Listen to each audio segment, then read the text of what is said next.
Record. And welcome everybody. We are just getting started with our Watch Your Mouth class, and everybody is slathering on their oils. I actually am going to grab my Believe.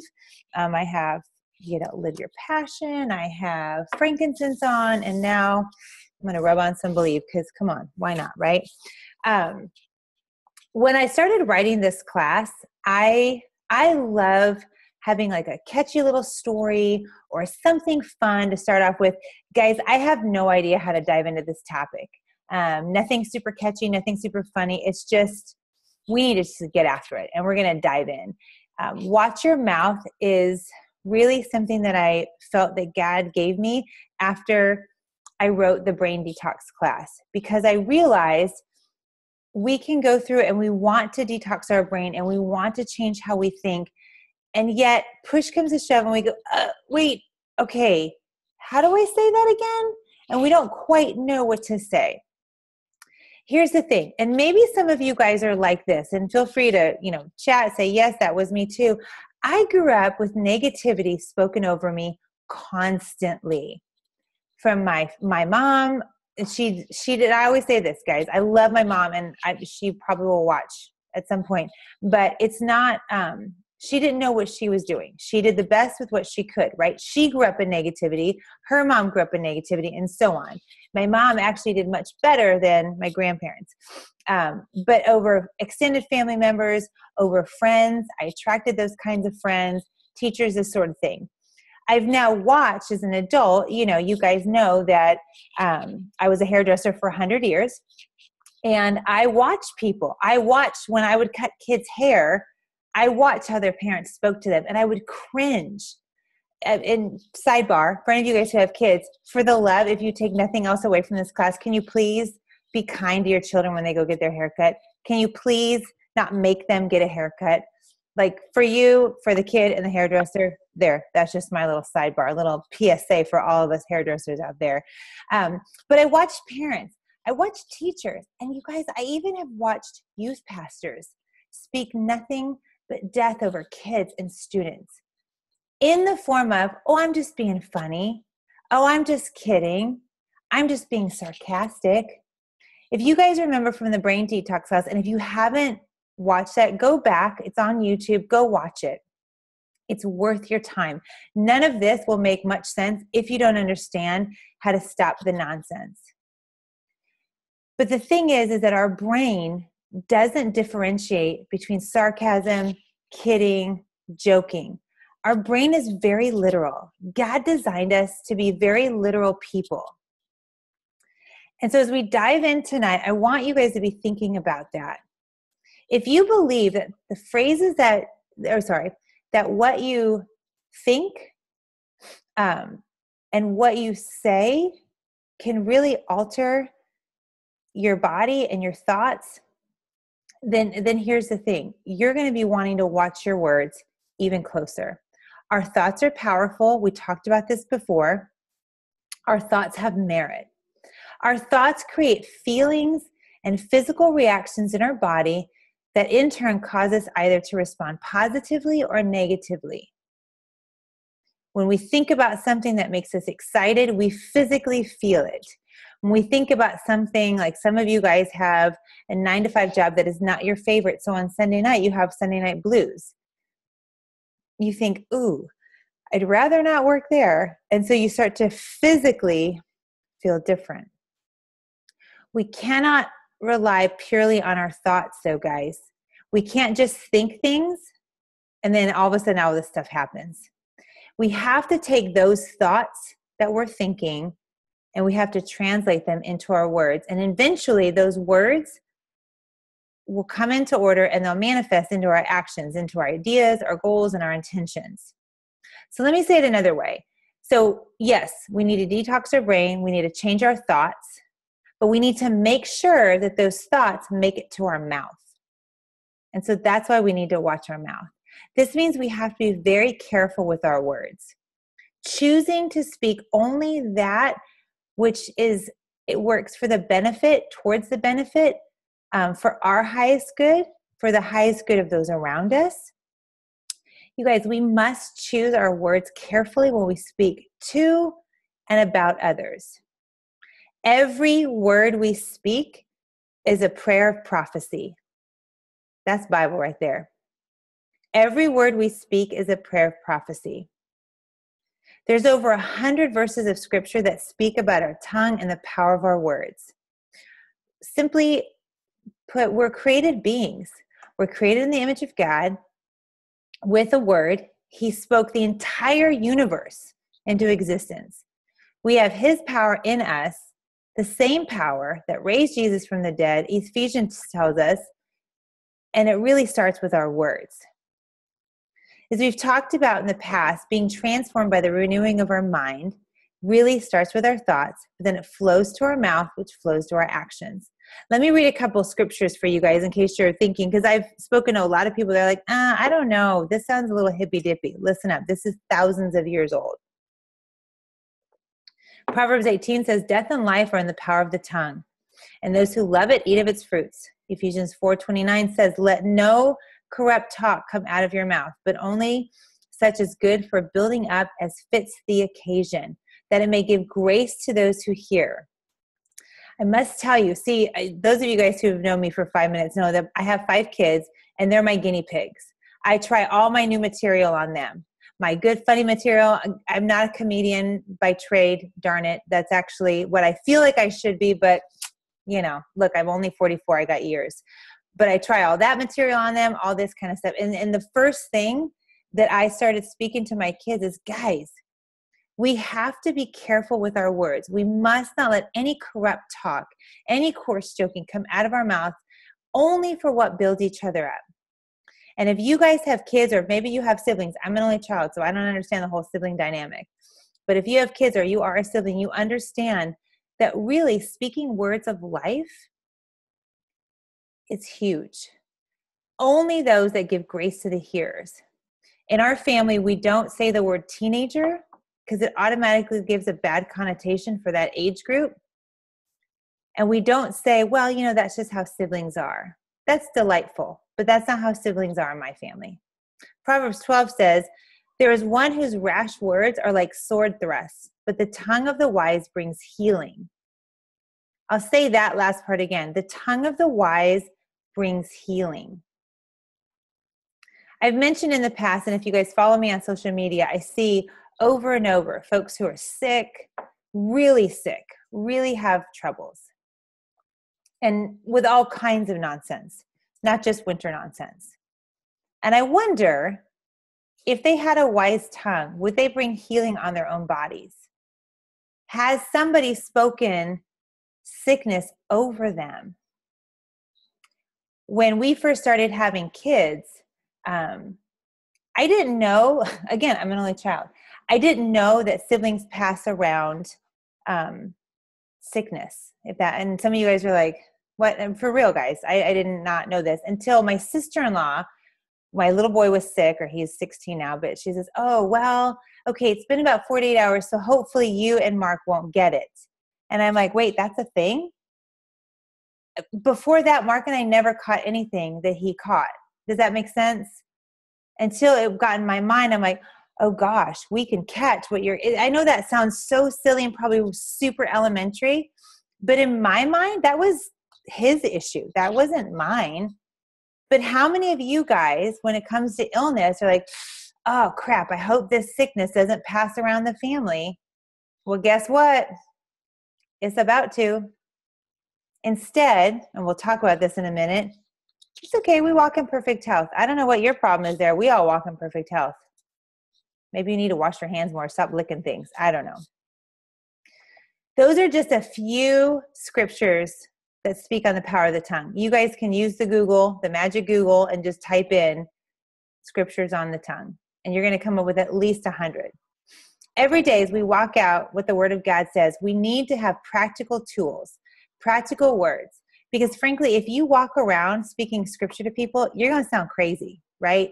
So we need to have, I'm sure you guys are like, okay, that's great, but this person just irritated me. I don't want to sound like John Chris. Have you guys seen John Chris's videos, the church lady, where he uses Bible verses super inappropriately? Like, the Lord guides or whatever. I can't even do it. But, he sees a Starbucks and like, oh, man shall not live by bread alone. And it's like, okay, no, don't do that. Don't be that person. And that's what this class is intended for, is so that we don't just start quoting Bible verses at everybody. And then they're like, lock and key, you need to go. Somebody might come at you with a problem, or you might have a situation, and you need to know and you need to understand how to change it. I had someone text me the other day and say, okay, so brain detox, that means venting, not okay? And I said, short answer, no, it's not okay. I've said it. Many of us on here have said it. Well, you need someone to vent to. You got to get it off your chest. No, you don't. Because if you believe every word that you speak is a prayer of prophecy, then you would be like, put a guard over my mouth so I don't speak that. That, my friends, is what this is for, your journal. Write that sucker out and then burn it.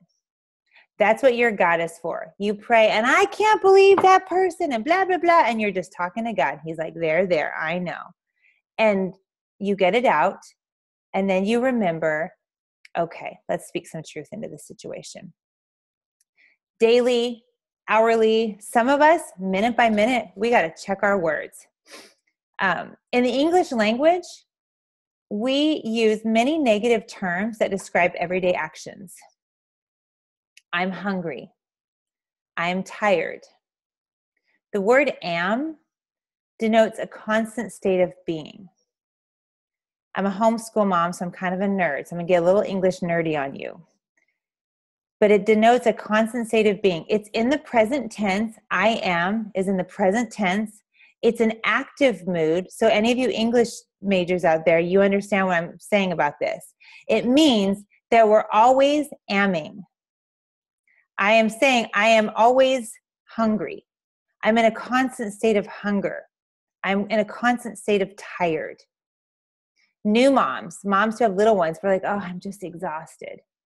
You're in a constant state of exhaustion. And you're probably saying, I can't stop being tired. Yeah, because we keep saying it on ourselves. Our brain is like, yeah, I know, I'm super tired.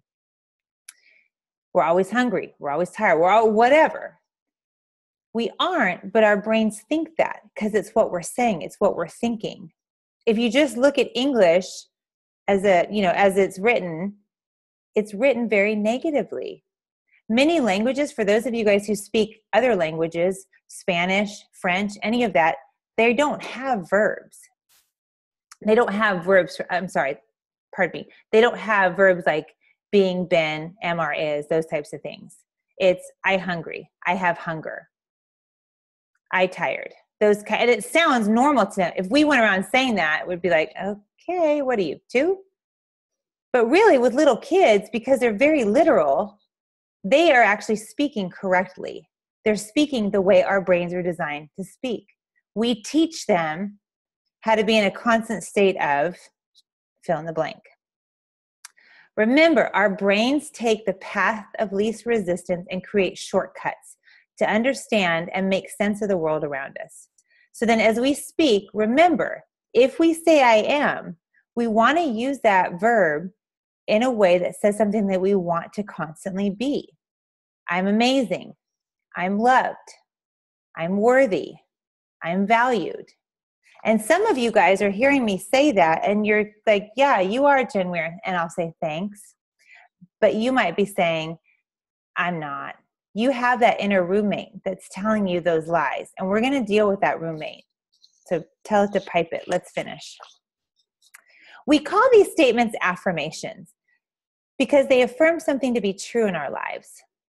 Affirmations help detox our thoughts and restructure the dynamic of our brain so that we begin to think the way we were designed to think. Guys, again, I told you I'm such a nerd, but here we go. The word affirmation, stay with me, you're all going to learn some Latin tonight. The word affirmation comes from the Latin word affirmare. I know, big surprise, right? I love it when Latins say, wow, that sounds like our English word affirmation.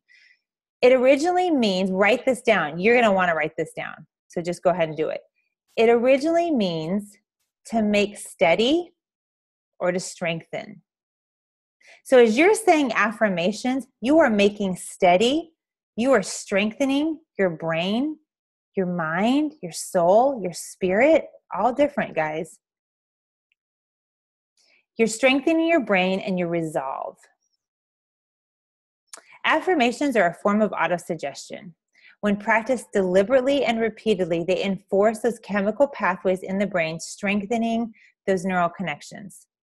They reinforce those neurons to fire together and grow new pathways, making it easier for our brain to continue on a positive path, enabling us, listen to me, enabling us to believe these words. This is the key.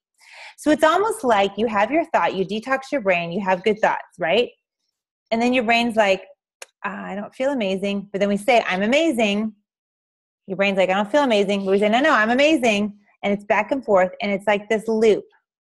And eventually all those neurons are firing. And all of a sudden our brain, that was a very interesting word. Our brain believes us again. So what you guys want to remember is your brain needs to start believing you again. Affirmations strengthen us by helping us to believe in the potential of an action that we want to make happen, that we want to manifest in our lives. When we verbally affirm our hopes, our dreams, our ambitions, our intentions, we are instantly empowered with a deep sense of assurance, a deep sense of reassurance that even just our wishful words, our wishful thoughts will actually become a reality. If any of you guys have ever taken or read the book Ula or gone to Ulapalooza or set these 7 goals, what I love about it is they have goals to go along with each of the 7 areas in your life. And one of my favorites was fitness, because at the time that I read the book Ula, I was starting to work out. And the fitness goal is I'm healthy, fit, and strong. It's very simple. 7 simple words. To this day, almost 4 years later, I say that every time I go to the gym. I'm like, I'm healthy, fit, and strong. No matter if there's somebody beast mode next to me, I'm like, that's okay, because look at me, I'm healthy, fit, and strong. And I think it and I believe it, and I work out so much better. It really works. In addition, saying these words to ourselves creates a reality of who we actually are. We now will see ourselves as our Creator sees us, not as broken people that we've been told we are. Some of us need to see ourselves the way that our Creator sees us. We need to stop seeing ourselves the way other people have spoken over us. Affirmations are proven methods, guys. They're proven of self-improvement because of their ability to rewire our brains. It's not just some weird hippy-dippy SNL sketch. This is science. It totally works. Very much like exercise. It raises the level of feel-good hormones, and it pushes our brains to form new clusters of positive thought neurons. Again, those that fire together wire together. In the sequence, thought, speech, and then action, we think it, we say it, then we end up doing it or being it. Affirmations play a huge role in breaking patterns of negative thoughts, negative speech, and then, of course, in negative actions.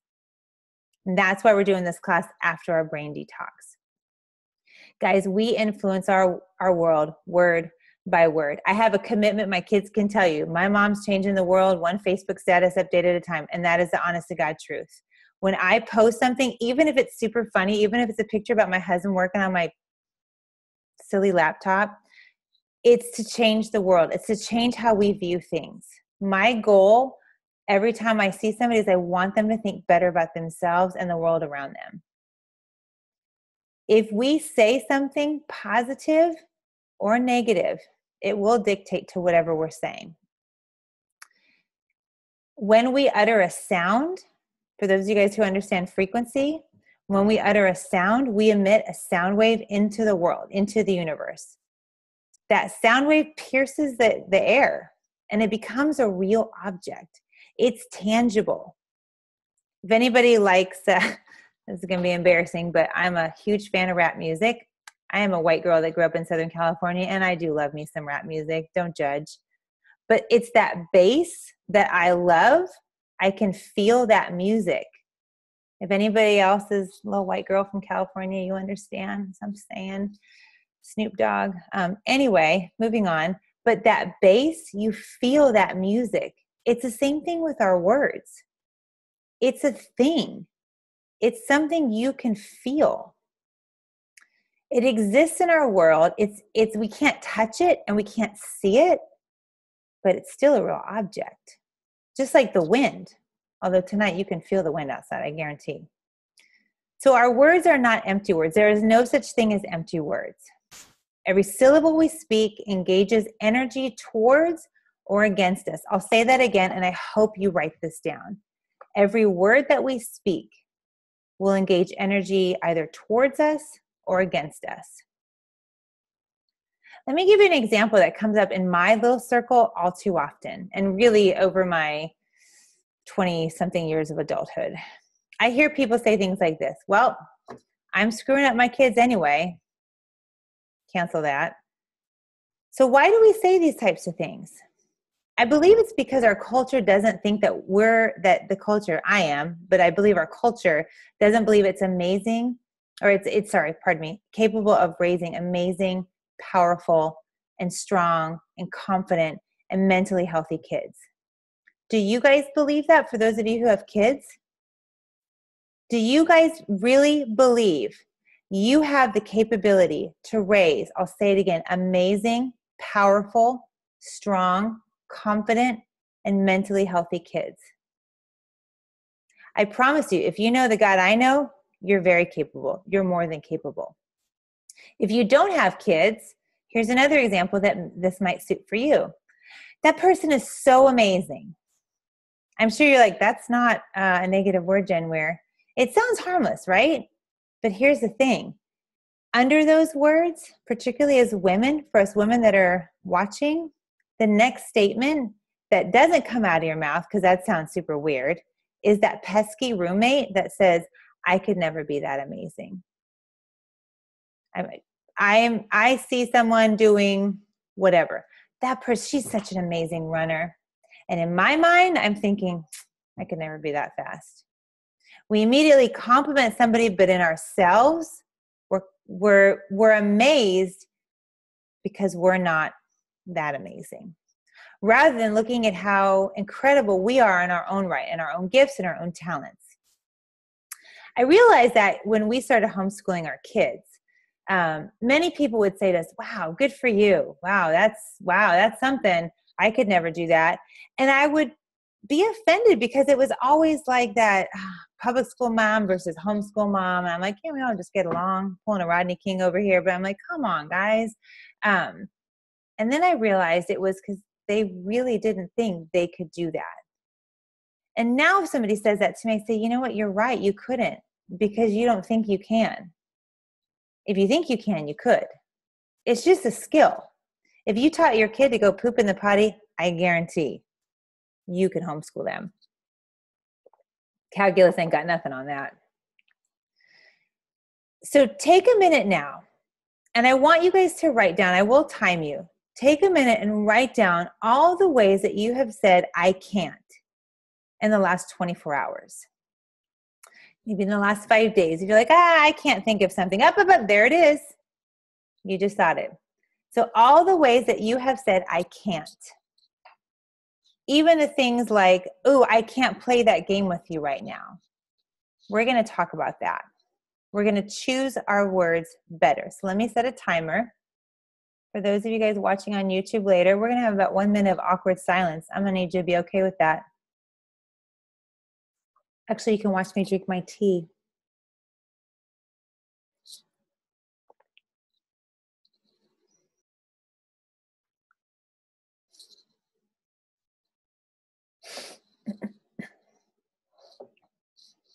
Or even the word never.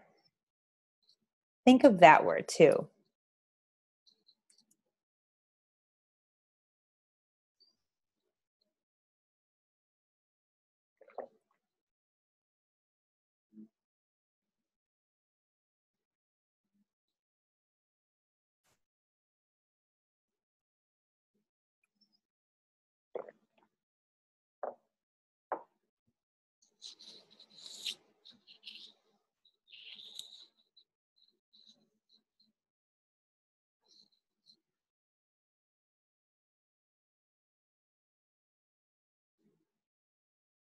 Just get a few more seconds. Okay, go ahead and stop. So we're going to talk about how to switch that, but I want you to make a resolve tonight to permanently remove the word I can't from your vocabulary. If you constantly say I can't, the energy of those words will repel against you. Can't is negative. Your brain will hold on to that. But if you say I can, everything within its power will give you the ability to do just that.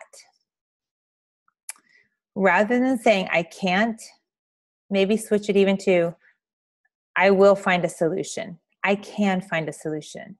Even if it's your little one, like mine. Mom, will you play sorry with me for like the 100th time today? I'm going to find a solution to do that. Give me 5 minutes.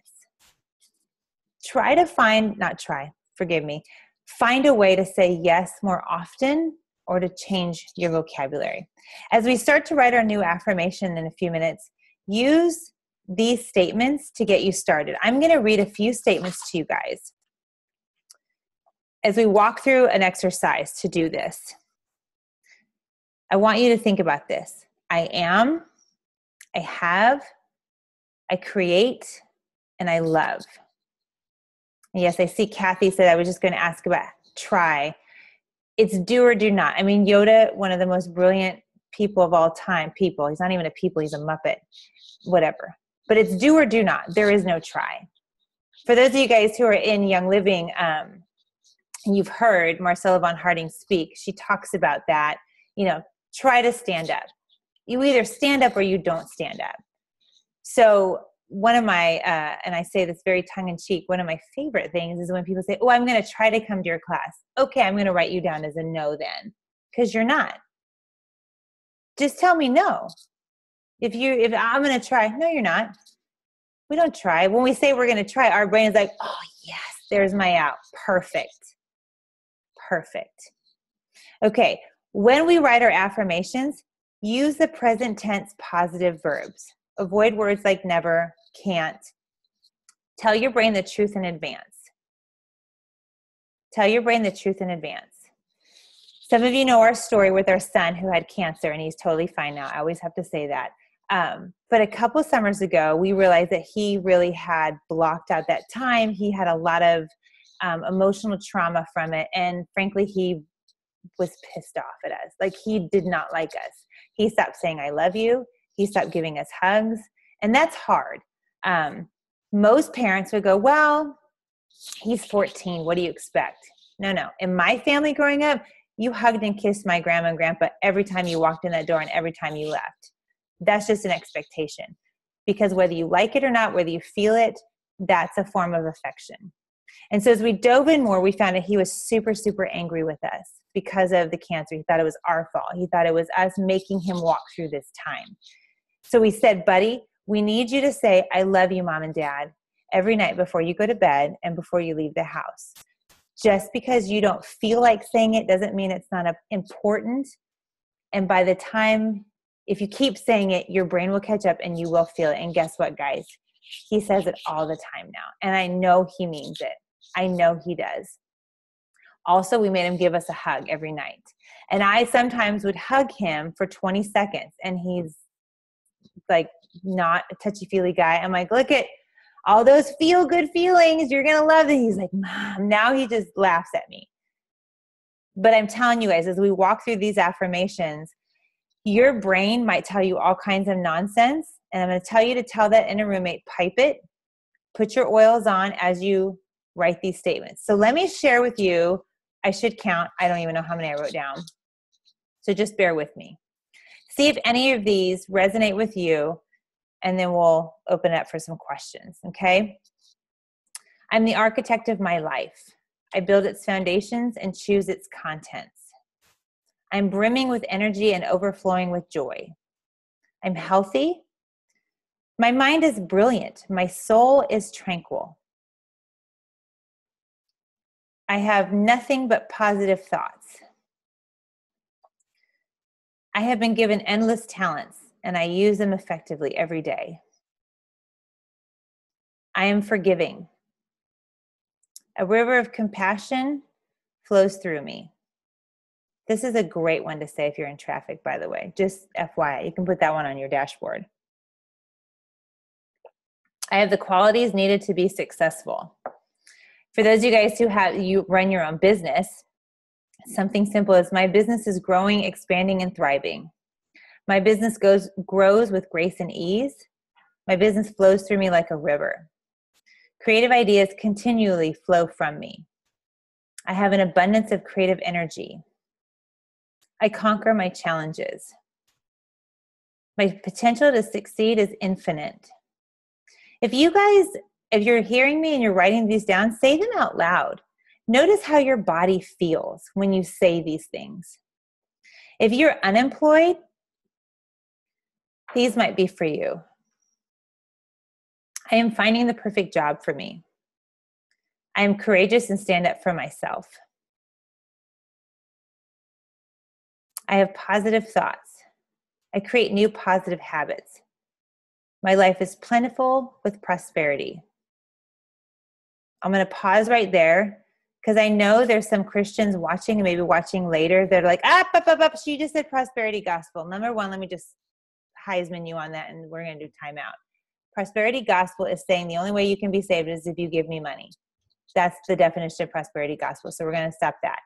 The other thing is in the Bible, I have it written down on a note card every day. You can look it up. 2 Corinthians 9:11 says that he will make us rich in every way rich in every way, so that I can be generous on every occasion. And my generosity will result in thanksgiving to God. So there's that. So we're going to move on now. I create new positive habits. I'm not sure if I said that. I am blessed with an incredible family and wonderful friends. I am worthy. I'm confident.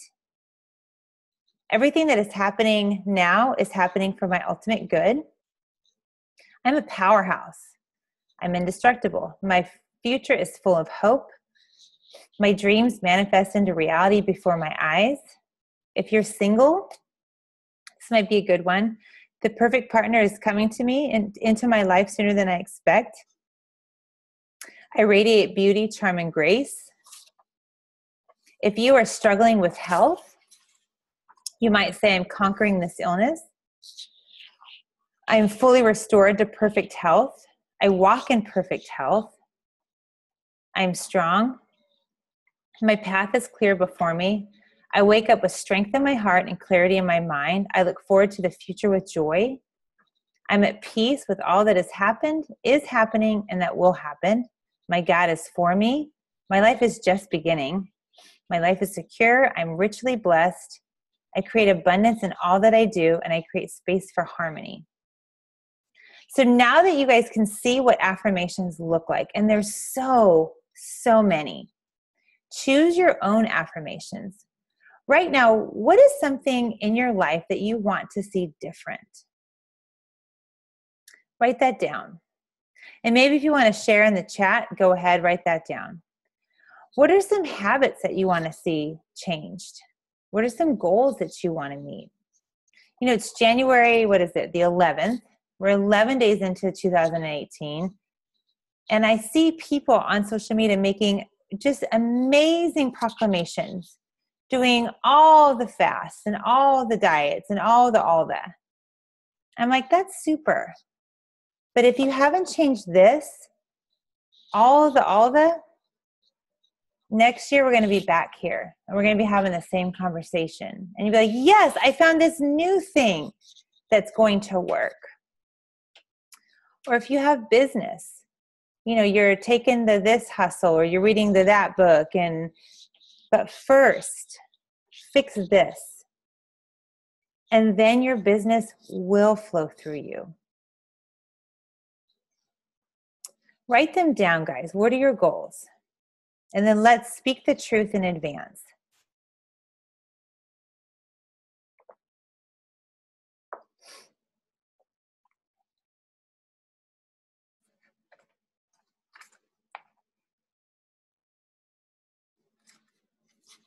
So I want to go ahead and open it up for questions, comments, maybe some bantering. There are a lot of people on here. I'm going to go ahead and let you guys unmute yourself.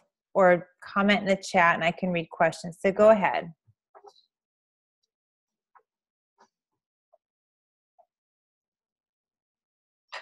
Don't all talk at once. It's too loud. Sorry. Hold on.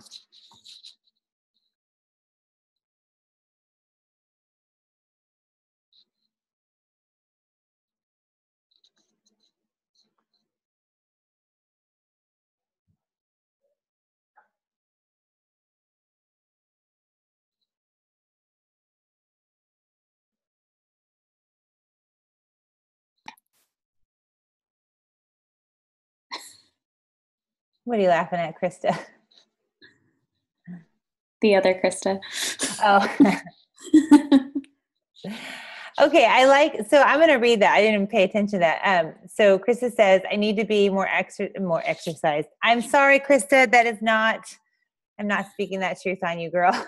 I need to be more organized and less messy. So I love that she said that. And let's leave out the less messy, because our brain is going to hold on to messy, because obviously we're thinking of that as a negative, right?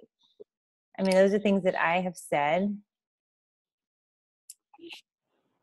Yes, Kimberly asked to put up little posties to remind us of affirmations. That I was going to wait for questions, but since our group is not quite as chatty as yours truly, yes, the way that we walk this out then would be choose your affirmations. The one thing, whatever you wrote down now, what do you want to see different? What are your goals? Put them up everywhere. Everywhere. I stole this from Marcella Von Harding this year at our convention. She says she has the words "I'm enough" everywhere. She's been working on this for a couple of decades now. And so I thought, done and done. On my computer, on my mirror, in my bathroom, on our fridge, everywhere. So much so that when people come over, they're probably like, wow, this girl thinks she's awesome. Sure do, because I tell myself every day. You know why? Because our God thinks it too. So put it up everywhere. If you saw my computer here, I've got verses, I've got affirmations, all of it right in front of me.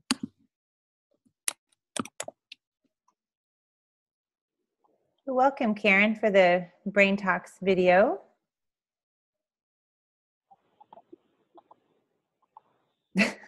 Okay, Sarah, I'm sorry. That just made me laugh out loud.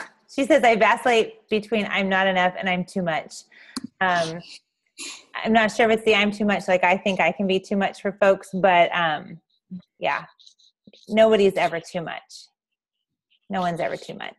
I was having a conversation with my girlfriend today. We were talking about, if you're familiar with color personalities at all, then you'll understand this. If you're not, Google it and figure out your color personality, because it's super fun. But I am a very red. I read so hard. I am as red as Krista's shirt there, and also a little bit of blue. And my sweet friend is a blue yellow. And we were just talking about how funny that is. I said, yeah, my red can seem, depending on what your personality is, a bit harsh and a bit mean. But others who are like me are like, she's delightful. So it's really your perception, right? So it just depends. It just depends. Yeah, a blue-red. Oh, so you're super fun. That is very fun. All right, my friends, if you do not have any more questions, I don't want to keep you longer than we need to. But what I do want to finish off with this is I'm going to challenge you now to get off this call, to stop watching this video, and write out 40 of your own affirmations. Yeah, 40. Here's why. And Krista Jordan can attest to this. Last January, do you remember? In our team, in our Young Living business, we did 40 days of 40 conscious languaging. Is that what we called it? I think. Yeah. 40 days of conscious language. 40 days of conscious languaging. And it was somewhere in January. We just, 40 affirmations for 40 days. And I just wrote them all on my mirror, wrote them in different colors. And that's another thing, just so that your brain can get it. And in the morning and at night, I read every statement out loud, every single statement. And you guys, the people, Krista Jordan's right here, the people who stuck with it, the people who did some amazing things last year. some amazing things. I'm not just talking about business, but they did some amazing, life-changing, mountain-moving, door-opening things in their life. Conquering demons that probably wouldn't have been conquered otherwise, because they spoke truth over themselves every day. And I'll tell you what, I have my 5 kids, and my 5 kids see my statements every single day. And they read that, and guess what? I have several little kids who come by, Mom, you're amazing. Mom, you are enough. Guys, we have been doing this for 2 years now in our family. I have purposed in my life to choose words for our family that brings nothing but life. And our family is vastly different than it was 2 years ago, emotionally, physically, our health. So I want to encourage you guys that don't just hide it where only you can see it. Slap that stuff everywhere. If you have a husband or a spouse or a partner that is not the most positive person, everywhere. Everywhere. Everywhere. Let me read Kimberly's question. Are these 40 things we already think or things we want to believe are about ourselves? It's up to you. You know what you need to do. For me, probably the 40 things, most of it was things I needed to see happen. I'd say about half of it was business related. The other half was personal. And probably 80% was stuff I did not think was true. You guys know what needs to be done in your life. You know the words you need to speak over yourself. Many of us grew up in a time where, speaking negatively was just what you did. It's just how it was. And then if you're like me, a child of the late 70s, early 80s, the way you cope with that is you become snarky and sarcastic and you use humor. And it's just not funny. It's painful. There are things that I've called my kids in the past that it's one of those, like, if I could go back in time. But the greatest thing is what you guys need to know is you can erase that damage that you have done with your words on yourself, on your people, whatever. It takes some doing, but you can do it. All right, you guys, if there's no more questions, I'm going to let you go. So we'll say our goodbyes. Thank you, everybody, for joining me for a second time. I appreciate it. So fun to see all these sweet faces on here. Good night, everybody.